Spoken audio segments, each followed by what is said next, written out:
La palisse s'agrandit sous la mer. Le port de commerce de La Rochelle, le seul port en eau profonde de la façade atlantique, souhaite encore augmenter ses capacités d'accueil des bateaux. Un vaste chantier a débuté il y a une semaine avec l'arrivée de ce navire spécial, l'Artemis, tout frais sorti de son chantier de construction des Pays-Bas. Il est chargé de creuser la roche dans l'Anse-Saint-Marc. L'objectif, c'est de creuser sur la majeure partie du chantier jusqu'à ce qu'on appelle -10 côte marine, c'est-à-dire en fait 10 mètres en dessous des plus basses mers connues.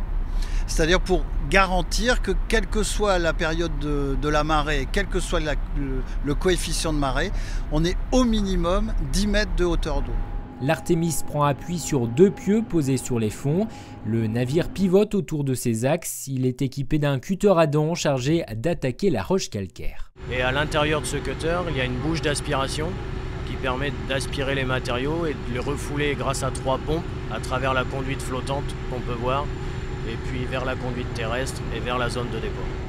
500 000 mètres cubes de roche vont ainsi être dégagés et acheminés pour combler ce casier de la Repentie. Ce chantier, d'un montant total de 6,8 millions d'euros, a un but, s'adapter au trafic à venir du port de La Rochelle. Il y a besoin de creuser parce que les navires sont de plus en plus imposants.